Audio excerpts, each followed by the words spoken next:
Welcome to the Table Read Project, a podcast where we read, perform, and discuss your scripts. Today, we are reading What the Night Leaves Behind, written by Rob Sheely. What the Night Leaves Behind is a horror drama script set in a single location. It was a semi-finalist at the ScreenCraft feature competition in 2021. Here's the logline. A crippled old man lives in a rotting McMansion with the angry ghost of the boy who crippled him. Their uneasy peace is shattered when a girl shows up claiming to be his long-lost niece and demanding the truth about their past. My name is Steven, I'm a script consultant, and I'll be playing Ben. Hi, my name is Jackson Smith. I am a writer and director, and I will be reading the narration. Hi, I'm Sandy Hackett. I am an actor, and I will be portraying Frank. Hi, I'm Sara Lee. I'm an actor, and I'll be playing Sara. I'm Clare Higgins. I'm a screenwriter, and I'll be playing Cathrine and Lily. If you have a script yet you would like us to read, please use the submission link in the description. Make sure to stick around after the performance to hear our discussion.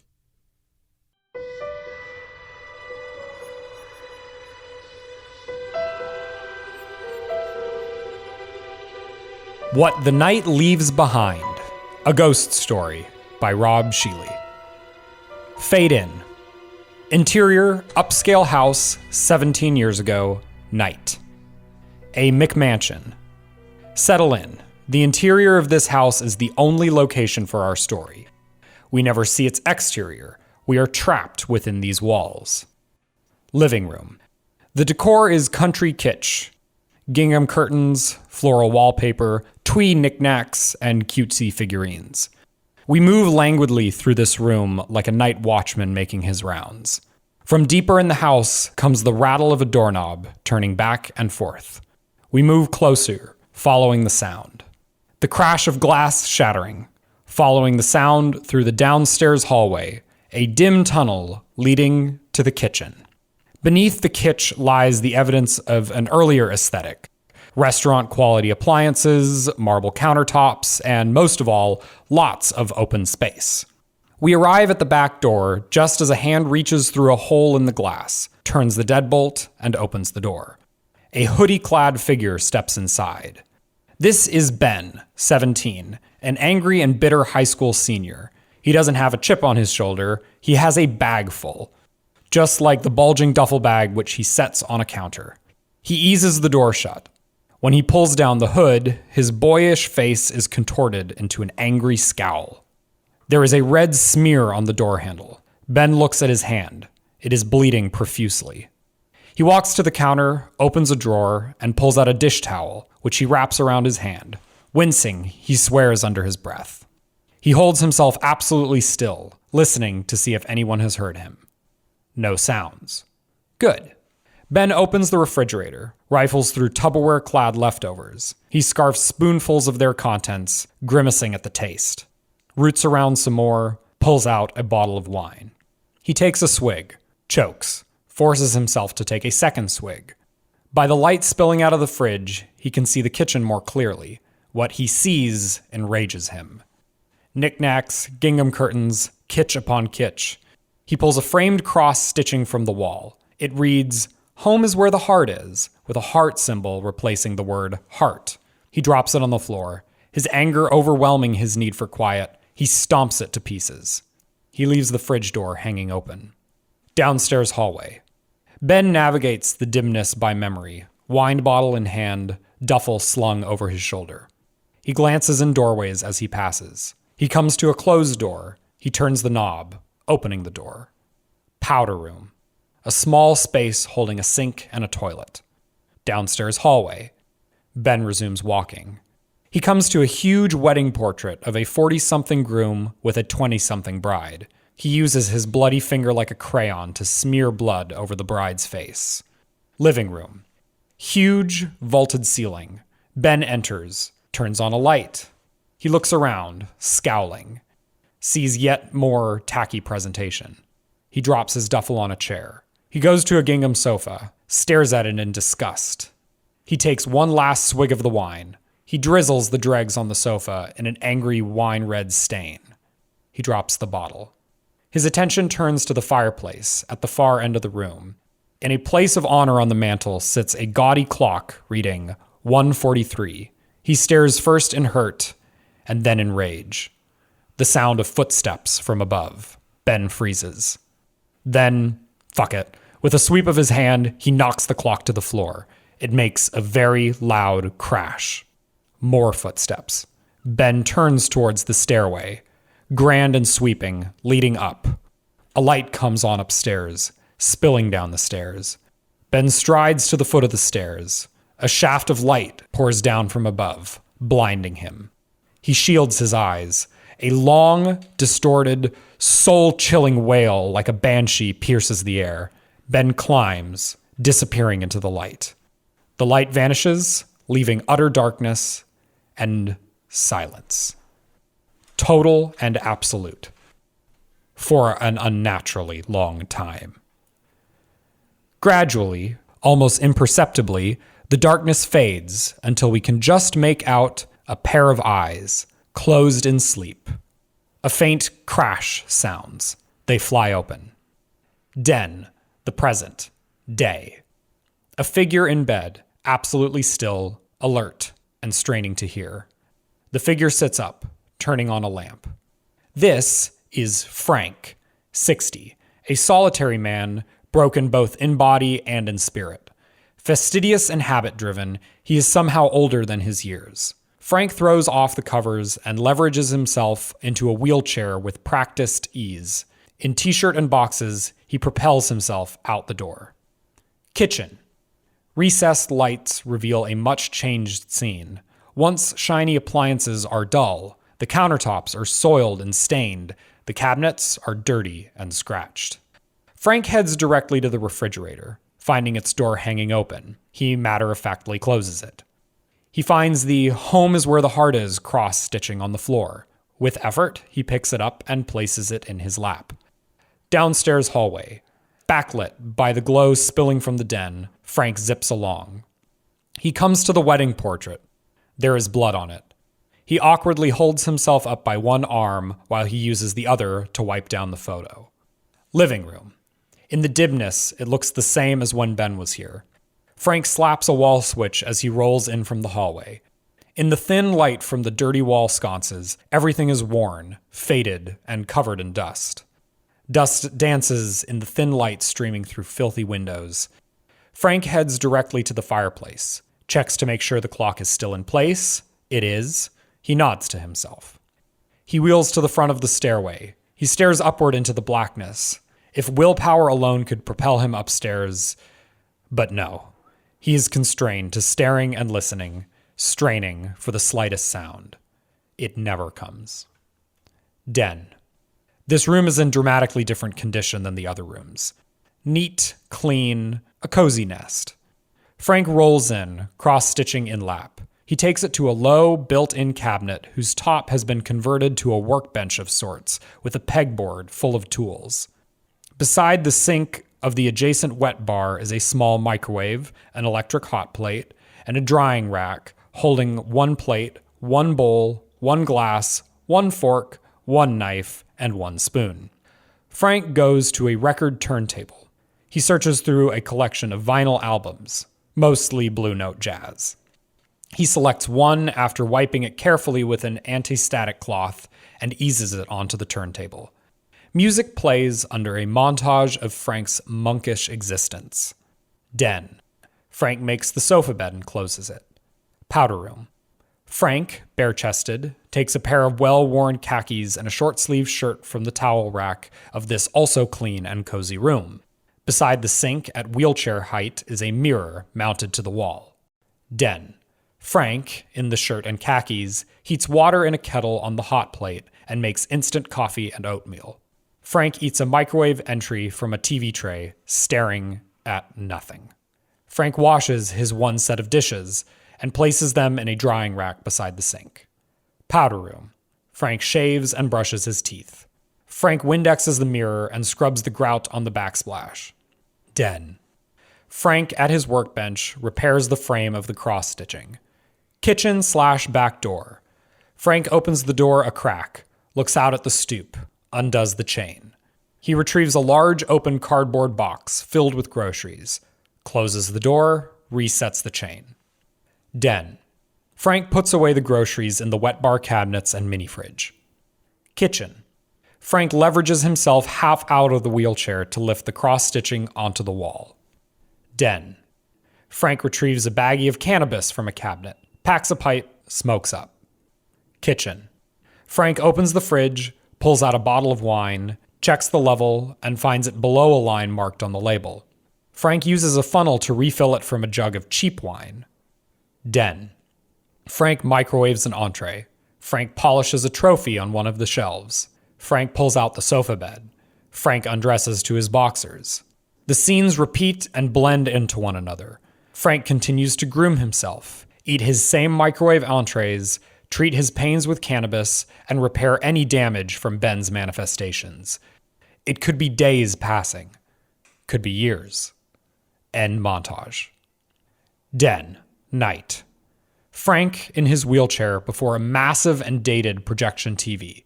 He reaches for a movie on a low shelf of 20-year-old VHS tapes. Pausing, he selects a hand-labeled tape instead. Close on Frank's face. Silent tears well in his eyes. Daddy, Daddy! Look at me! Frank's eyes gradually close in sleep. A doorbell disturbs the silence. The front door, massive and unmoving. The doorbell repeats, echoing off the walls. Den. Frank stirs, looking around, sleep-addled. Loud knocking replaces the doorbell. Frank wipes his face, blinking himself awake. The knocking grows in intensity. Frank holds himself absolutely still. The knocking eventually stops. Frank relaxes. He sniffs under his armpits, his nose wrinkling. Powder room. Frank, bare-chested, is washing under his arms. Loud pounding begins from the direction of the kitchen. Kitchen. Frank, dressed in the shirt again, rolls into the room. The pounding continues. Frank goes to a curtain-clad window, pulls the curtain aside, and looks through the pane. Looking out through the window, dusk. By the fading sunlight, we see a girl in blue jeans and a sweatshirt. This is Sara, 17 and righteous. On her back is a bulging backpack with a sleeping bag. Kitchen. Frank closes the curtain. I'm looking for Frank DeVore. Unless I'm wrong, and I'm not, that's you. Go away. I'm your niece. I don't have a niece. Your wife was my mother's sister. I don't have a wife. You did. He doesn't respond. Open the door and I'll prove I'm who I say I am. It's 8 o'clock at night. At least open the curtains. After more silence, Frank pulls aside the curtain. Sara holds up a smartphone showing a photo of a pair of young women. That's my mother Lily on the left. Cathrine on the right was your wife. Sara presses the phone against the window. Frank studies it. What do you want? Can I please come in? It's freezing out here, and I really need a bathroom. He struggles with the decision before finally undoing the chain and opening the door. She slides past him. He locks the door behind her. She walks to the middle of the room, looking all around. Holy fuck. Don't touch anything. The bathroom is through there. She shrugs out of her backpack and sets it on the counter. Not there. In the corner. Okay. She puts the backpack on the floor in the corner. Come on. He rolls out of the kitchen, and she follows. Downstairs hallway. He leads her down the hallway, glancing back over his shoulder. She reaches out a hand to touch the wall. Don't touch anything. She pulls her hand back. They come to the powder room. There. Powder room. Sara locks the door, flips on the lights. Her phone buzzes. She checks it, frowns, and dismisses it. Downstairs hallway. Frank, full of nervous energy, rolls up and down the hallway in his wheelchair. Sounds of flushing. The powder room door opens and Sara steps out. Come on. She turns towards the living room. What's this way? No. Follow me. With some reluctance, she follows him back down the hallway to the kitchen. He leads her back to the corner with her backpack. Okay. Get your things and go. No. Please. If you want, you can come back in the daytime like a normal person. I don't have anywhere to stay. Go home. I don't have a home. Your mother is dead. What happened? She was hit by a car in a parking garage. It happened right in front of me. I'm sorry. It was horrible. Has there been a funeral? The ladies from the church arranged everything. He crosses his arms. I never got word. No one knew you existed. My mother always said that she and I were each other's only family. Then I found that picture when I was going through her things. It was in a box with some news clippings. I'm sure you know the ones. So you decided to just show up here? You're my only living relative. He realizes what she's asking. No. You can't just show up here at 8 o'clock at night and expect me to take you in. I tried to call, but I couldn't find a number for you. I don't have a phone. Why not? People would call me. It's only for a few months until I turn 18. Absolutely not. Why not? There are things here you don't understand. What things? Things I don't owe you an explanation about. They want to put me in a group home. You know what those places are like? What happens to girls there? There has to be somewhere else. You're my only living relative. I'm sorry. Can I at least stay the night? I can bed down on the floor. Please, don't send me away. I don't have anywhere else to stay. She begins to cry. He looks on, helplessly. If I say yes, there will be rules, and you will have to follow them to the letter. I can do that. The first rule is don't move anything, and I mean anything. Leave everything exactly where it is. Why? Because that's the rule. Her phone buzzes. She checks it, frowns, and dismisses it. Den. Sara follows Frank in, carrying her backpack and bedroll. He gestures to the sofa. Drag those cushions over there, and you can use them for a mattress. Where are you going to sleep? He pulls out the sofa bed. Here. Isn't there another room? That's the second rule. No leaving this room after dark. What if I have to use the bathroom? Use it before dark. She rolls her eyes behind his back. Powder room. Sara brushes her teeth. She begins to change out of her sweatshirt, but decides to keep it on. She reaches into her backpack and pulls out a small can of mace. She stuffs it into the pocket of her jeans. Den. Sara enters to find Frank already under the covers of the sofa bed. She goes to her sleeping bag, which is arranged on top of the sofa cushions. No matter what you see or hear during the night, and you may not see or hear anything, do not leave this room. I got it. Good night. You're going to bed already? I always go to sleep now. I haven't gone to sleep this early since I was 12. That's not my problem. He turns out the light.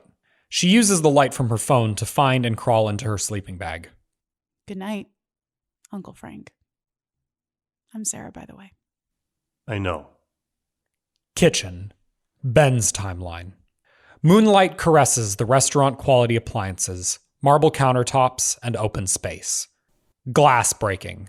A hand reaches through the hole in the glass, turns the deadbolt, and opens the door. The scene plays out exactly as before. Ben slips inside, wearing his hoodie, duffel bag slung over one shoulder. As he pulls down the hood, he sees the red smear on the door handle. He looks at his bleeding hand. He walks to the counter, opens a drawer, and pulls out a dish towel, which he wraps around his hand. Wincing, he swears under his breath. He holds himself absolutely still, listening to see if anyone has heard him. Den, present timeline. Sara opens her eyes. Did she just hear something? She holds herself absolutely still. Frank snores softly. Kitchen. Ben's timeline.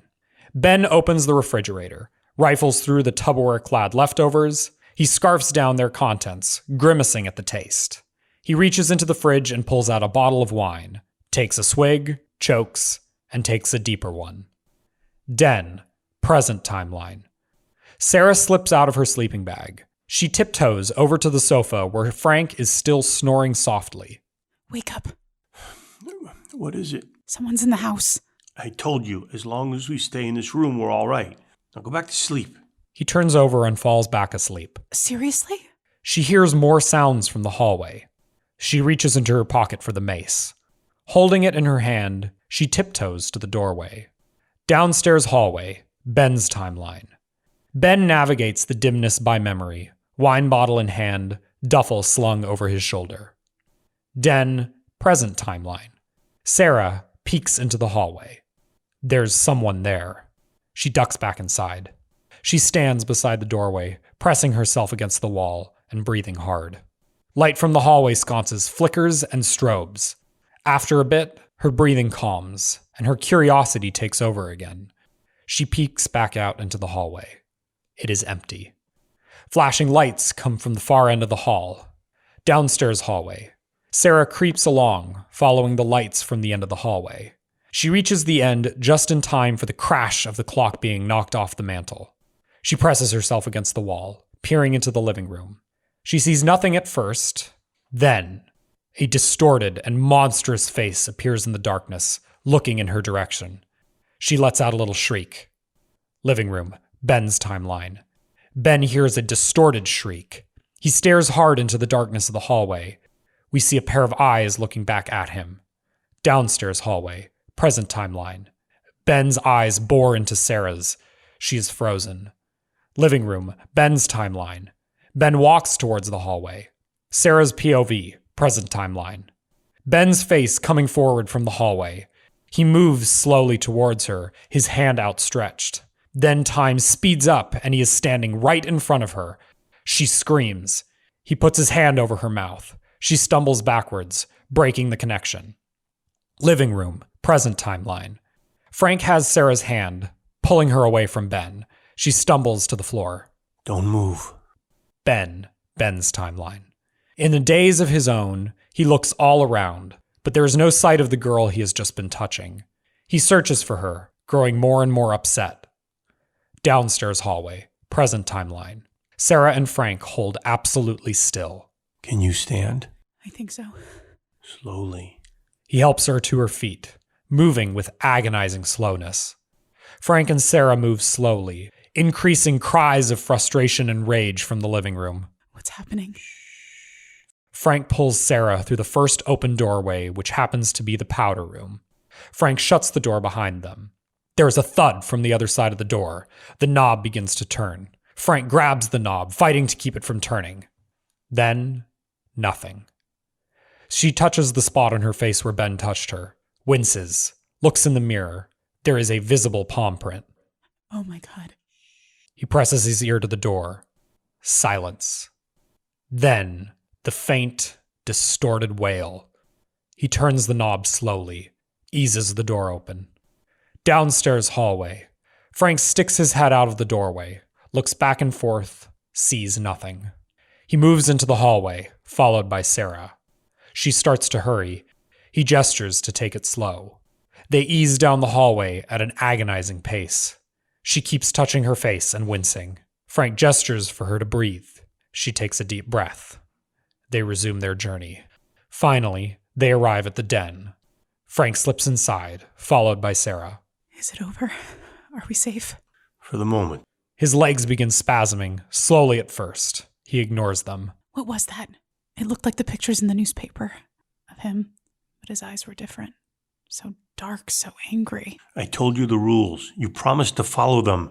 The spasms increase in intensity. But you never said why. I shouldn't have to. What's the matter with your legs? Spasms from my spinal cord injury. What do we do? Out of my way. He rolls to the drawer where he keeps his cannabis. He takes out the pipe and baggie. Really, Uncle Frank? It's the only thing that helps. I've got a prescription if that's any of your business. While he packs his pipe, she paces, full of nervous energy. Are you sure we're safe? What if he comes back? He smokes up.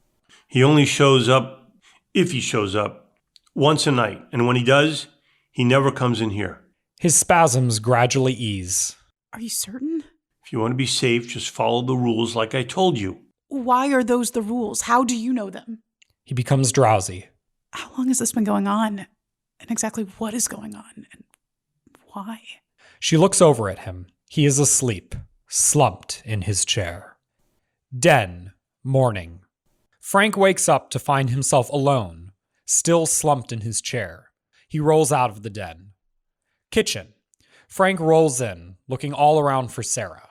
She is nowhere to be found. Living room. Nope, she's not here either. Frank rolls to the bottom of the stairway, looking up anxiously and helplessly. Loud pounding comes from the direction of the kitchen. Kitchen. Frank rolls in and goes to the door. He looks through the curtain. Sara stands on the porch, wearing a different sweatshirt. She's juggling 2 tall coffees and a small bag of groceries. Kitchen. Frank opens the door. Sara breezes inside. I looked in the fridge and there was nothing but old wine and really crusty leftovers. Frank goes to the refrigerator, opens the door, and checks everything. You didn't move anything? The door was hanging open when I walked in the room, so I shut it. Did you touch anything else? Remember the rule. Everything has to stay just the way it is. He shuts the refrigerator door. Yeah, but you still haven't said why. He gets upset if anything is out of place. What happens when he gets upset? You saw last night. What was out of place last night? You! Den. Frank rolls in, followed by Sara, carrying the coffees and groceries. I didn't know how you take your coffee, so I brought cream and sugar. I make my own coffee. She sets the coffee on the counter. I saw that. Instant. And instant oatmeal, too. I like oatmeal. I don't, so I got some donuts. I hope you like chocolate. I need to heat water. Okay. You're in my way. No worries. I can heat the water. She begins filling the kettle from the wet bar sink. Go on with your normal routine. I've got this. Powder room. Frank, bare-chested, washes under his arms. He dries off, then changes into a fresh t-shirt. Den. Sara is replacing the cushions on the folded-up sofa bed when Frank rolls in. She's set up breakfast on the TV tray. 2 coffees, a bowl of oatmeal, and a plate of donuts. She carries the tray over to the sofa, where she sits. There you are. Dig in. He rolls over to the TV tray. He takes a spoonful of oatmeal. It's too hot. She rolls her eyes. Blow on it and have a donut. And don't worry about the dishes. I'll wash up. I know what you're doing, but you can't stay. I thought we got past this last night. Last night you proved that you can't follow rules. Lord only knows what would have happened if I hadn't been there to pull you away. God, you're exactly like my mother. Oh, when she was alive. She had all these rules and I was just supposed to trust her. And she was lying and keeping secrets the whole time. The answer is still no. They eat in silence. I could shop and cook. No. I could clean. No. It's just for a few months. The answer is no. Where am I supposed to go? I'm sure you'll figure out something. They eat in silence. Here's an idea. What if I ask my friends to move in with one of them? Someone's bound to have cool parents who wouldn't mind me staying for a few months, right? It's an idea. I'll start messaging them now. She gets out her phone and begins typing. Later, Frank washes the dishes in the wet bar sink as Sara finishes typing. Wow, I'm just finished and already I've got girls competing for me. Awesome. It wasn't so hard, was it? I'd still rather stay with family. Well, you can't. He looks at his watch. You start packing up. I've got things to do. He rolls out of the room. Kitchen. Frank checks the back door, fridge, and cross-stitching to make sure nothing is left out of place. Hallway. Frank checks the wedding portrait. It has a small smear. He leverages himself up and wipes it off. Living room. Frank goes to the fireplace, spies the clock on the floor. As he is trying to figure out how to lift it, Sara walks up behind him. I got it. She picks up the clock and turns to the mantel. No, bring it with. He heads off. She follows him. When they come to the staircase, he stops. There's one more rule. You won't be here long enough for it to matter, but I'll tell you anyway. Upstairs is absolutely off limits. In fact, stay off the staircase entirely. And the reason behind the rule? You wouldn't want him to catch you up there where he did what he did. Also to show respect for the memory of my wife. Den. Frank, at his workbench, working on the clock. Sara sits on a nearby counter, watching. That looks complicated. Thank goodness he doesn't usually generate enough energy to knock it off the mantle. That brings up one of the questions I had. She pulls out her phone. I couldn't get to sleep, so I made notes. Here it is. What does he do when he appears? Does he ever talk to you, try to send you messages? It's not like that. He has a set of actions he repeats every time. Like opening the refrigerator door. Exactly. Hand me the screwdriver. She hands him a screwdriver. He uses it on the clock. What are the things he does? You said they're always the same. He starts in the kitchen, going to the fridge and pulling down the needlepoint. Then he goes through the hall to the living room and... Of course. I'm so stupid. He's reliving the events of the night. He's stuck, like in a loop. Does he come the same time every night? The same time he did that night? Time works differently as far as he's concerned. He can come any time after dark, but the next morning the clock is always stopped at 1:43. Wow. So have you ever tried communicating with him? I just stay out of his way. Pliers. She hands him pliers to use on the clock. In this room because he didn't come in here that night, so he doesn't come in here now. Exactly. Interior living room, day. Frank enters, the clock in his lap. Sara follows. I've got a few questions about you, if that's all right. What are they? Your spinal injury. How bad is it? I have a partial lesion between my first and second lumbar vertebrae. How bad is that? Bad enough. I have some feeling and some muscle control on my legs. I can stand with braces, but I don't bother with that much anymore. He hands her the clock. Where exactly does it go? He hands her a small tape measure. 7.5 inches from the left edge and 4 inches from the front. She places the clock on the mantel, measuring carefully. Why do you stay? With all that's going on, why don't you move? He's taken everything from me. I'll be damned if I'll let him drive me out of my house. Den, afternoon. Frank and Sara eat lunch. Microwaved frozen dinners. He uses the fork. She uses the spoon. He drinks from his glass. She drinks from the morning's coffee cup. She refers to her phone. I've got some questions about that night. I don't talk about that. No details, just some basic facts. Like, why was he coming home so late that night? That's not how it was. Ben was living with his mother in Utah. It was his choice to be with her, but he showed up here out of the blue. Why? Who knows? He must have had a reason. Why all the questions? I'm just trying to understand what happened. My wife and son are dead. I'm in this chair. That's what happened. But what would make someone do something like that? I find these questions offensive. Why? They presume that evil can be somehow justified. Downstairs hallway, afternoon. Frank supervises as Sara wipes down the glass of the wedding portrait. You really believe your son was evil? What else would you call it? Not only what he did, but what he continues to do. That's what I'm trying to understand. If he had a reason for that night, maybe it's what keeps him from moving on. It's more like he doesn't move on because as long as I'm alive, he failed.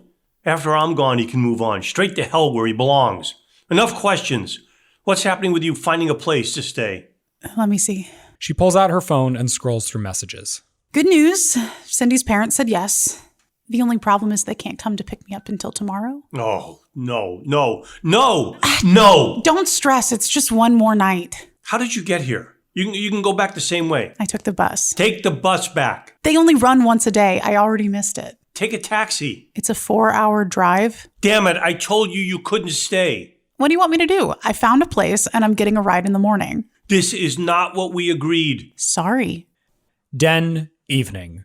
Frank, sullen, eats dinner alone at his TV tray. Sara, uncharacteristically silent, eats her dinner sitting on the sofa with the microwave tray in her lap. Powder room. Frank washes up at the mirror, still sullen. Den, night. Sara is finishing up washing the dishes when Frank rolls in. They do not look at one another, almost like an old married couple after a fight. She takes the cushions from the sofa and remakes her sleeping arrangements from the night before. He opens the sofa bed, leverages himself onto the bed. Without a word, he turns off the light. She sits atop her sleeping bag, the only light coming from the screen of her phone. Good night, Uncle Frank. A long silence. Good night. House. Night. We again move languidly from room to room like a night watchman making his rounds. After a long period of silence, a thump comes from somewhere in the house. Close on a pair of eyes, closed in sleep. The eyes fly open. Den. Night. Sara sits up, straining to hear any follow-up noises. Nothing. She lies back down, tries to close her eyes, but curiosity gets the better of her. She sits up, crawling out of her sleeping bag. She tiptoes to the doorway. Very careful not to step out into the hall, she peers from one end to the other, using the flashlight app from her phone. Nothing. She waits. Oh, so tempted. Then, fuck it. She tiptoes out into the hallway, pressing herself to the wall. She moves slowly, silently, to the living room. Sara, not leaving the hallway, shines her light all around. Nothing. Kitchen. Sara, again, not leaving the hallway, shines her light all around. Yet again. Nothing. She takes a deep breath, then tiptoes back toward the den. She comes to the door of the powder room, pauses for a moment, and decides to take a quick bathroom break. Powder room. Sara shuts the door behind her. Kitchen. Ben's timeline. As before, moonlight caresses restaurant-quality appliances, marble countertops, and most of all, lots of open space. Glass breaking. A hand reaches through the hole in the glass, turns the deadbolt, opens the door. The scene plays out exactly as before. Ben slips inside, wearing his hoodie, duffel bag slung over one shoulder. Powder room. Present timeline. Sara washes her hands. A muffled and distorted shout from somewhere in the house. She freezes. She quickly dries her hands and tiptoes to the door. She places her ear to the door, listening intently. Kitchen. Ben's timeline. Ben, towel around his bleeding hand, pulls a bottle of wine out of the fridge. He takes a swig, chokes. Powder room. Present timeline. Sara, with her ear to the door. Distorted sounds come from outside the powder room. Then, nothing. After a long wait, she reaches for the doorknob. Before she can turn it, strobing light comes from under the door. The doorknob turns in her hand. She lets go, backing away. The knob turns back and forth. Then the light is gone, and there is silence. How long should she wait? How will she know when it's safe? She presses her ear against the door again, waiting and waiting. More distorted sounds come from further away. She jumps back from the door. After more silence, she presses her ear against the door.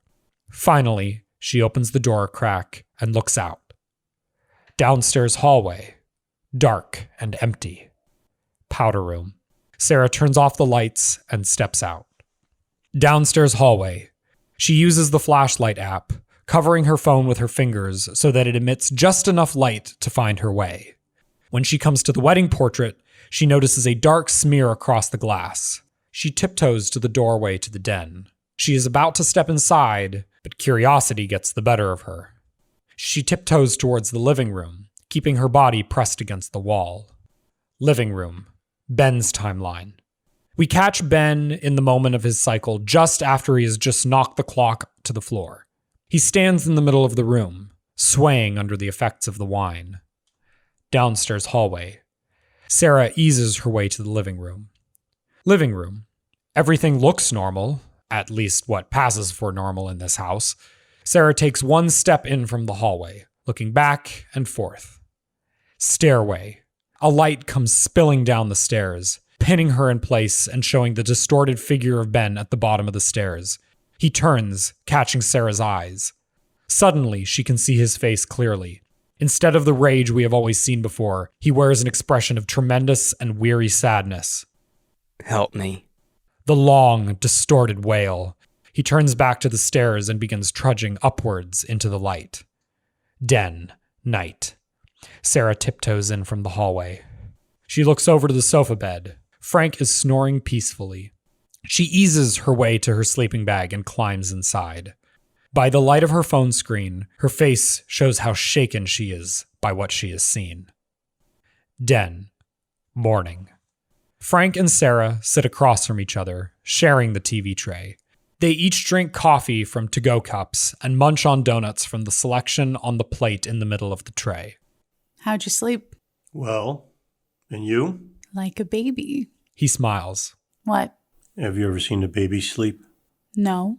They fuss and cry and wake up every few hours. Well, I slept better than that. Good. She pulls out her phone. Can I ask some more questions? Go ahead. Were there any signs before that night? Anything to show how disturbed he was? Nothing. Any history of acting out, trouble at school? No. There has to be a reason. Who says? People don't just change overnight. Sometimes they do. Sometimes they go from leading the high school team to state to breaking in with his bat to beat us to death. He brought his bat? He planned it all ahead. You must have been so proud of him. Before, I mean. I was so proud. So, what changed for him? I mean, obviously the divorce. Lots of parents split up without their kids going on a murderous rampage. Why are you so interested? He's my cousin who I never got the chance to meet. Enough of this. When exactly are you getting picked up? Don't worry. They're on their way. Should be here in a couple hours. If not, you're taking the bus. They'll be here. They better. It must be tiring being such a grouch all the time. Not as much as you think. And Joke. I'm growing on you. Downstairs hallway, morning. Frank and Sara before the wedding portrait, looking at the smear on the glass. Looks like he came last night. Sara wipes down the glass. We must have slept right through it. We better check the rest of the house. The doorbell rings. Sara looks up, panicked. They're here early. He turns to go answer the door. She grabs his arm. Don't answer it. Why not? He shakes off her hand. The front door. Frank rolls on and opens the door. Silhouetted in the doorway is Lily, 40, Sara's very much alive mother, a no-nonsense ER nurse in scrub top over her jeans, and very sensible nurse's sneakers. Lily? Lily walks right past Frank, spying Sara. Sara, thank God you're all right. I've been texting and calling for days. I didn't know what to think. You're not dead. Why would you think I was? I might have exaggerated that part a little. She's talking about wishing I was dead. If I remember correctly, your last words to me. That's accurate. What about the friend coming to pick you up? Was that just a lie? It would have been true. How did you find me? The police triangulated the signals from your phone. You called the police? When you didn't show up for 2 days, you're damn right I did. Do you have any idea how frantic I've been? Of course you don't. God, now everyone will know. Are you trying to ruin my life? Frank shuts the door. You should have thought of that before you ran away. Again, but you're not good at thinking about anything but yourself, are you? So everything you told me was a lie? I'm not sure she even knows how to tell the truth anymore. That's rich coming from the woman who always said that we were each other's only family. We are. So what about Uncle Frank? He's not family. He's the bastard who ruined my sister's life. What about my cousin, Ben? What about him? I've seen him. It's bad enough he sees things. Now he's got you seeing them too? You never believe anything I say. Why do you suppose that is? Stop treating me like a child! Stop acting like one. In 6 months, I'll be 18. On that day, you can come back here or anywhere else you want. Until then, you're my responsibility. I wish I had anyone else in the world for a mother. Well, you don't. Enough of this nonsense. I've got a 4-hour drive before a double shift. Go get your things. Sara turns and disappears down the hallway. You can smell the rot in here. I'd be surprised if you don't have mold everywhere. It's good to see you too, Lily. How the hell did she find her way here? Don't blame me. She found your little memory box. You didn't call her? I've kept our agreement. Nurses are mandated reporters in the state. I'm legally obligated to report any abuse or neglect I see, including elder self-neglect. If I find out you're lying, I can have Adult Protective Services here for a welfare check. What do you want from me, Cathrine? What did you just call me? Sorry, Lily. Where is that girl? Den. Sara, sitting on the sofa with her arms crossed. Lily enters, followed by Frank. What's that smell? Have you been doing drugs? It's Uncle Frank's. Tell her. She never believes me. I'm not the bad guy here. Why do you keep treating me that way? I'm not going with you. Of course you are. I'm still your mother. I'll file for emancipation. You'll what? I'll file to be legally free of you. I know what emancipation means. Do you really think a judge is going to decide you'd be better off on your own? He will when he learns how you lied and caused me mental distress by keeping me from my family. Oh, honey, if you think what you're feeling is mental distress, you have no idea the things a family court judge sees day in and day out. You treat me like a slave. None of my friends have to do the shopping and cooking. I'm sorry your life is so hard. Everyone else lives in nice houses. We have a tiny apartment. Which I work hard to pay the rent for. I'd make more money if I'd finished medical school, but I gave that up to care for you. I never asked you to. How did I raise such a selfish, ungrateful child? That's supposed to make me want to come with you. This has gone past the point of what you want or don't want. You're coming with me, and that's final. What are you going to do? Drag me out? Lily walks to the sofa and holds out her hand to Sara. Come on. No. I said come on. I said no. I'm not playing. Neither am I. Lily lunges for Sara's hand. Sara slides out of the way. Jesus, Mom! Lily chases Sara. Sara jumps up and darts around the sofa. It's a standoff. I am taking you home. They jockey for position. Go on, get out of my house. Uncle Frank. You're a selfish, spoiled brat, and you're not welcome here. This is the last straw for Sara. Fighting back tears, she gets her backpack and walks out of the room. Goodbye, Frank. He sits, unmoving. The front door slamming echoes throughout the house. Frank winces. Montage of Frank's return to his monkish existence. Frank eats a lonely dinner. Frank pulls out the sofa bed and gets into bed. Frank makes the sofa bed and closes it. Frank microwaves an entree. Frank washes his one set of dishes and places them in the drying rack beside the sink. Powder room. Frank shaves and brushes his teeth. Frank Windexes the mirror and scrubs the grout on the backsplash. Kitchen. Frank opens the fridge, refills the bottle to the line marked on the label. Den. Frank pulls out the sofa bed. Frank undresses to his boxers. Frank, in his wheelchair, sits at his TV tray. There is one donut on the plate. He takes a bite, staring at nothing. End montage. Den. Night. Frank gets into bed. He looks over to the corner where Sara's sleeping bag used to be. After a long moment, he turns out the light. House. Night. We once again move languidly from room to room, like a night watchman making his rounds. From the kitchen comes a rattle of a doorknob turning back and forth, followed by the crash of glass shattering. Kitchen. Arriving at the back door just as a hand reaches through the hole in the glass, turns the deadbolt, opens the door. A figure steps inside, but it is Sara and not Ben. She eases the door shut. She looks around the kitchen and tiptoes to the downstairs hallway. She tiptoes along until she comes to the doorway to the den. From inside, the sounds of Frank snoring. Kitchen. Sara tiptoes back inside. She finds a corner where she can see the back door clearly. She sinks to the floor, leaning back into the corner. She prepares to wait. Later, Sara, sleeping. She is wakened by the rattle of a doorknob turning back and forth. Then, the crash of breaking glass. She eases to her feet as a shadowy, distorted figure appears just inside the doorway, superimposed on the present-day kitchen. The figure carries out Ben's usual actions. When he pulls down the hood, his face is clearly visible. Sara gasps. Ben turns. Who's there? She shrinks back. He walks in her direction, stopping a few feet away. You. She shrinks from him, turning her face away, closing her eyes. He reaches out his hands and grabs her by the upper arms. She lets out a little cry. When she opens her eyes, everything around her has changed. Kitchen. Ben's timeline. Somehow, Sara has joined Ben in his timeline. She cowers. Please don't hurt me. He lets her go and steps back. She looks around at the now new and elegant kitchen, gleaming in the moonlight streaming through the window. Is this real? It feels real. She pinches her arm. Ouch. She doesn't awaken. Maybe this isn't a dream. Sara turns to Ben. Your hand. He notices the blood. He opens the drawer and pulls out a dish towel. He starts to wrap his bleeding hand. He winces, struggling with the task. Here. She wraps the dish towel around his hand. He stands uncomfortable for a moment before going to the refrigerator. I spent all the money I had on a bus ticket. There was nothing left over for food. Ben opens the refrigerator, rifles through Tupperware-clad leftovers. He scarfs down their contents, grimacing at the taste. Grimaces in disgust, roots around some more, pulls out a bottle of wine. He takes a swig, chokes, coughing loudly. It tastes like vinegar. She takes the bottle and takes a swig. More like cat piss. They pass the bottle back and forth. The light spilling out of the fridge illuminates the kitchen. Look at all this shit.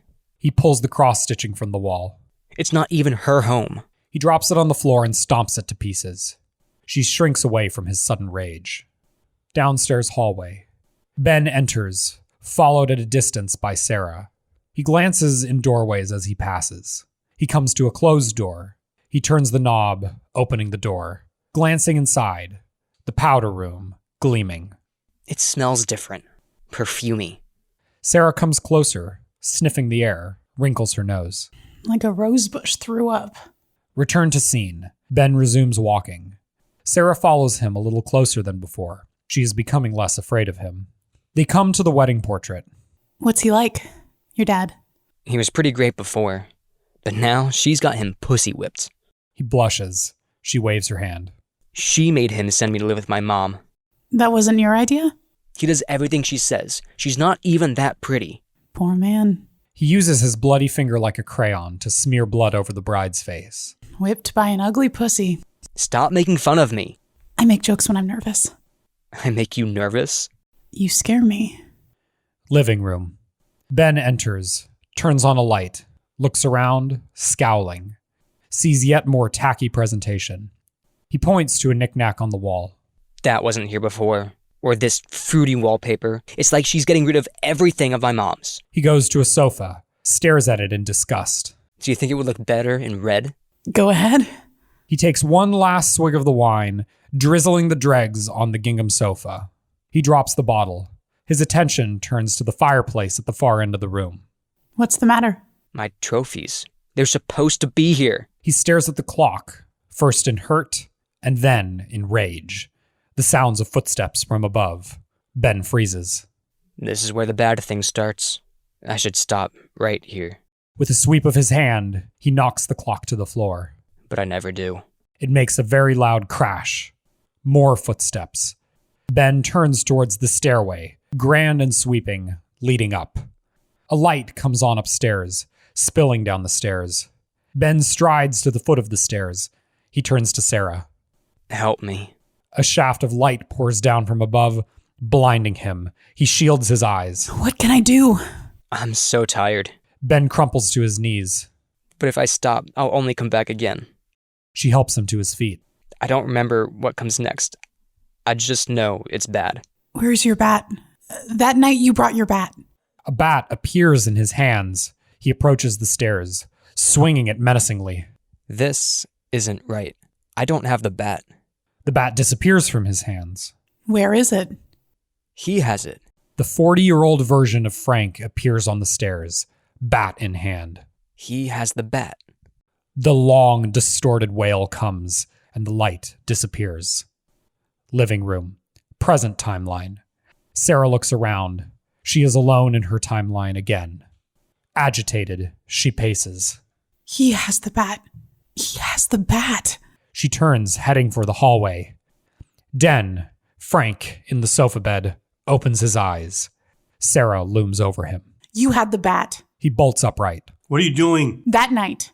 You can't be here. You lied about him bringing the bat. Frank turns on the light, rubs the sleep out of his eyes. Does your mother know where you are? What else did you lie about? What are you talking about? I was there with him. Back when the house was new, I saw everything. She glares at him, daring him to contradict her. You let him grab you, didn't you? How did you know about that? He did the same thing to me years ago.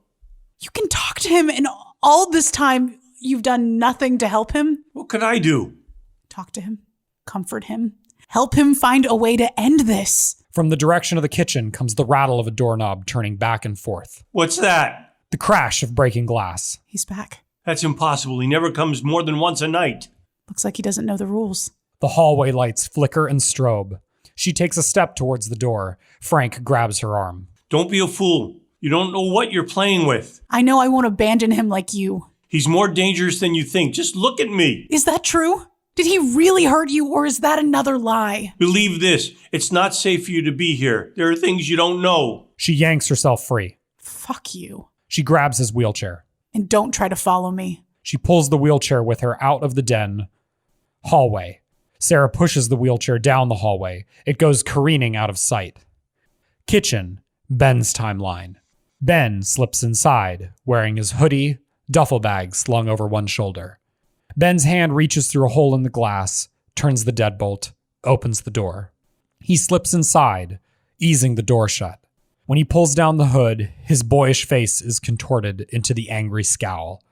Sara is there in front of him, holding a dish towel. It's you. You cut your hand. She wraps his hand. I always do, don't I? Yes. Then I look for something to eat. The bus ticket took all your money. Ben opens the refrigerator, rifles through Tupperware-clad leftovers. He scarfs down their contents, grimacing at the taste. She can't cook for shit. Grimaces in disgust. Roots around some more. Pulls out a bottle of wine. He takes a swig. Chokes. I can't believe people drink this. She reaches for the bottle and takes a swig. Hands it back. It tastes like a cat drank vinegar and then pissed in a bottle. He laughs, dribbling wine on himself. Den, present timeline. Agitated and helpless, Frank spies his braces leaning in the corner. He drags himself off the sofa bed onto the floor. Using his hands, he scoots himself backwards towards the corner, dragging his legs behind him. Kitchen, Ben's timeline. Ben turns serious. I'm so tired. Why do I have to keep doing this? You have to see it through to the end.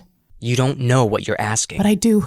I know I'm supposed to be angry, but I'm just so tired. She takes the needlepoint off the wall and hands it to him. Go ahead and stomp on it. You'll feel better. He takes it from her and stomps it to pieces. His sudden rage startles and scares her. She shrinks away from him.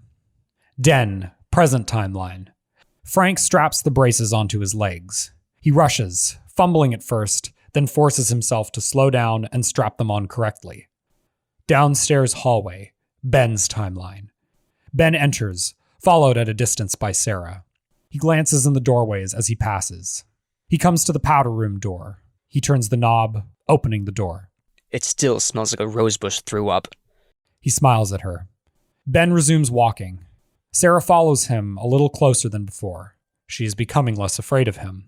They come to the wedding portrait. This used to be a picture of my family. The three of us. Now it's like my mom and I were never here. Go ahead. He swipes his bloody finger across the bride's face. Living room. They enter. Sara watches as Ben goes through the motions of his cycle, but his affect is flat. He goes to a sofa, drizzling the dregs. He drops the bottle. He walks to the mantel, the sound of footsteps from above. I don't want to do this anymore. He knocks the clock to the floor. It makes a very loud crash. More footsteps. A light comes from the top of the staircase. Ben is a deer in the headlights. The long, distorted wail. Make it stop. Ben covers his ears. What is it? That sound, it always comes. What is it? I don't remember. Living room, present timeline. Frank enters on elbow crutches. The only sound is the squeak of his crutch tips on the floor. He sees two distorted shapes at the foot of the stairs. Here, you evil bastard, let her go. It's me you want. One of the shapes zooms over to Frank, grabbing his arms. Living room, Ben's timeline. Ben has pulled Frank into his timeline along with Sara. Daddy? Ben drops Frank's arms. Frank looks around at the changed appearances of everything.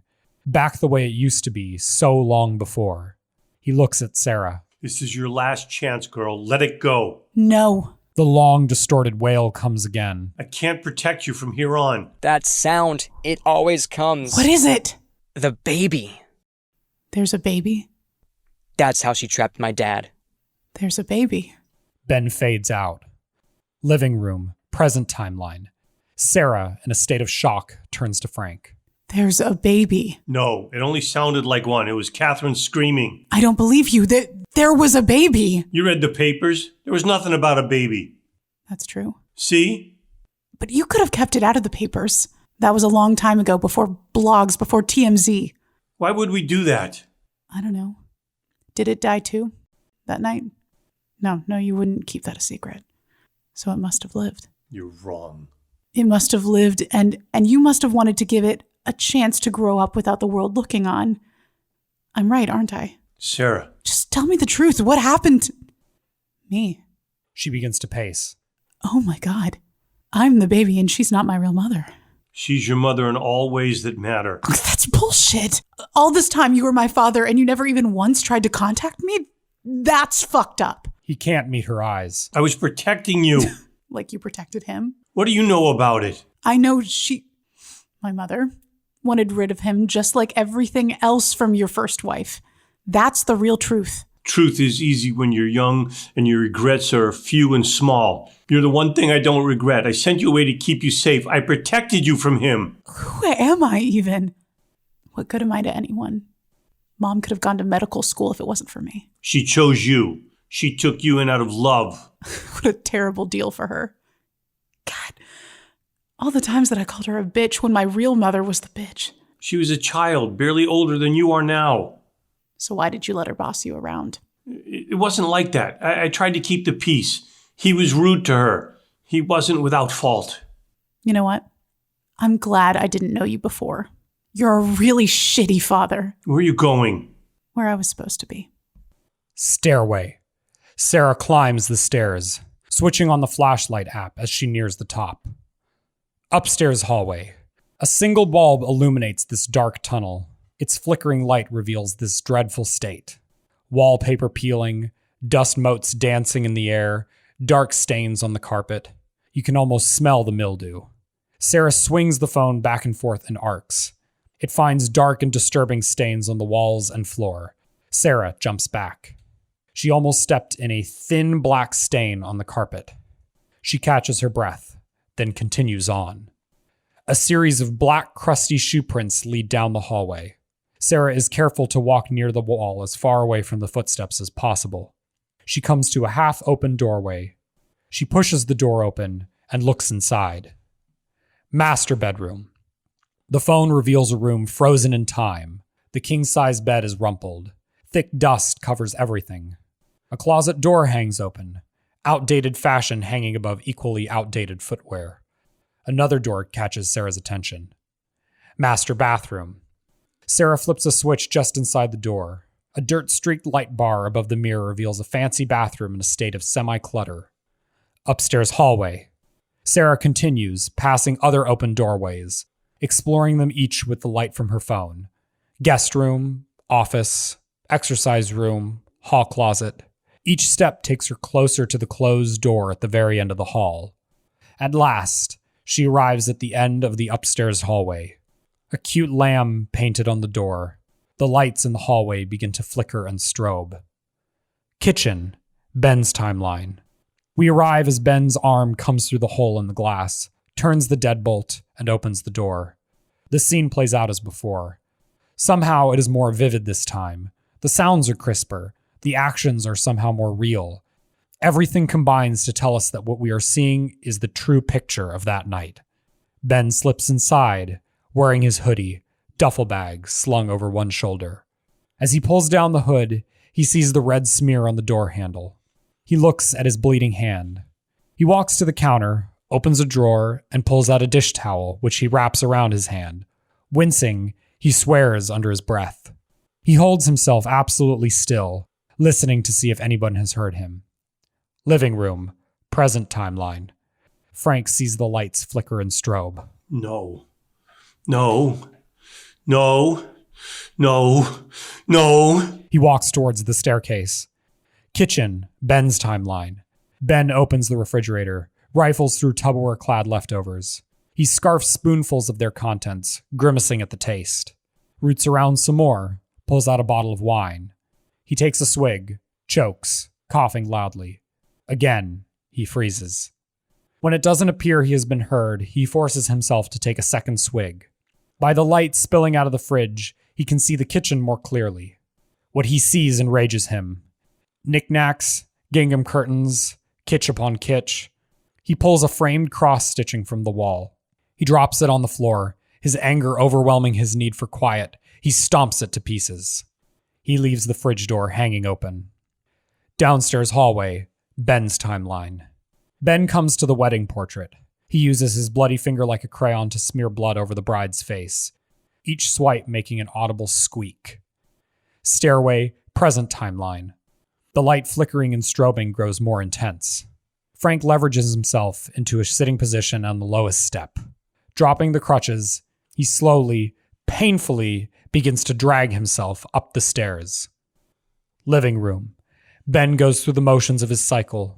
He goes to the sofa, drizzling the dregs. He drops the bottle. It shatters on the floor. He walks to the mantel, the sound of footsteps from above. He knocks the clock to the floor. It makes a very loud crash. More footsteps.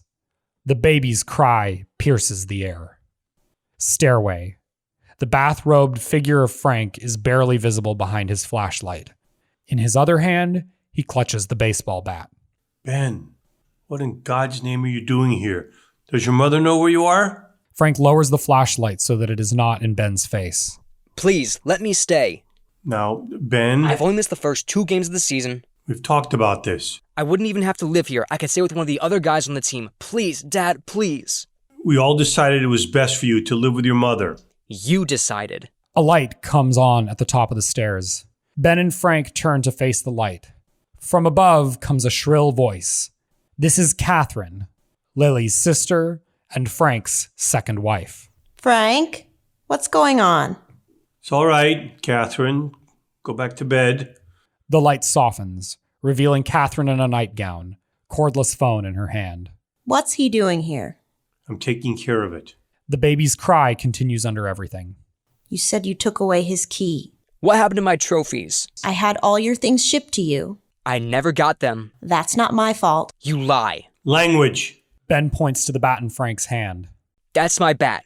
I bet you threw everything else away. If it was so important, you should have taken it with you. Let me handle this.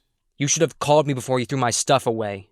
And give you another chance to disrespect me? This is no way to resolve issues, Benjamin. Why do you always take her side? Is he bleeding on the carpet?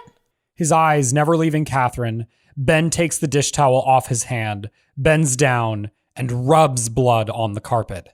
Cathrine dials. What are you doing? I'd like to report a break-in. No! He starts up the stairs. Stairway, present timeline. Frank has pulled himself as far up the stairs as he can physically manage. He faces the bottom of the stairs, bat clutched before him. From below, lights flash and burn out, drawing his attention. Ben's face appears in the darkness, distorted and terrifying. Time still works differently here, and Ben is suddenly face to face with Frank.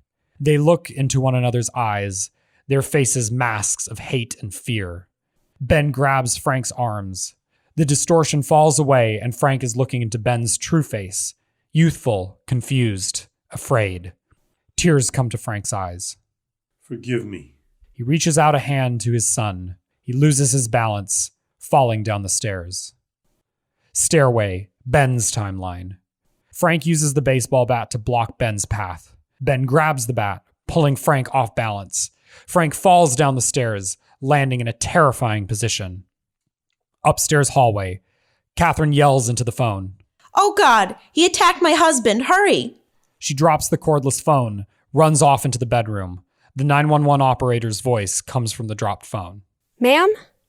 Are you all right? Ma'am? Upstairs hallway. Ben stands at the top of the stairs, the bat hanging from his hand. Cathrine appears from the master bedroom, holding a handgun. She points the gun at Ben. Stay back! The gun fires. He takes a step towards her, swinging the bat in an arc towards her head. Cathrine drops like a puppet with cut strings. The baby's cry continues, louder than ever. Upper hallway. Ben hobbles along, one hand clutching his stomach. He pulls it away. It is covered with blood. He staggers to the end of the upstairs hallway. Ben stands before the open doorway. Close on Ben. Waves of emotion play across his face. Anger, pain, grief, horror. Ben's POV. Looking through the open doorway at the nursery. Cute animal wallpaper, pastel furniture, and in the middle, a crib. Nursery. Ben enters, crossing to the crib. Inside is a crying baby. Sara comes up behind Ben. He senses her presence, not turning to her. I'm not the one who fucked his secretary. So how is it fair I get sent away? It's not. And why should the new baby get to be here instead of me? She shouldn't. He does not take his eyes from the crib. Without her, Dad would have left the bitch, and my family would still be together. He reaches in, pulling out a pillow. She stole all that. Baby's POV. Looking up at Ben, huge, looming. Oh God, this is why I stopped. This is what I don't want to remember. The pillow trembles in his hands. What kind of monster blames his life on an innocent baby? I deserve to suffer and suffer. Return to scene. Sara takes Ben's arm, turning him away from the crib. But you don't. Sudden silence. The crib is empty. Ben looks around, confused. Nursery, present timeline. Empty of furniture. Wallpaper faded and peeling. Ben looks around, confused. His eyes meet Sara's. Something in them prompts a realization. You? Yes. I don't... No. He drops the pillow and sinks to his knees, tears coursing down his face. Sara kneels and takes him in her arms. He cries on her shoulder. Something inside you makes you stop, and you spare her life, and she gets taken in. Is she happy? Ben lifts his head, wiping tears from his face. Sara smiles at him and uses her t-shirt to wipe his tears for him. She's magically his big sister, comforting him. Her life isn't perfect, but she's not perfect either. She's selfish, and she lies, and she hates the person who cares most for her. But she loves her too. And because of you, she has a chance to be better. He is overcome and hugs her tightly. Sara kisses his head tenderly. It's okay. You can go. He melts away in her arms, becoming lighter and lighter until she is holding nothing but air. She drops her arms, looking around. Her face is drained and tear-strained, but at peace. Fade out. Really good.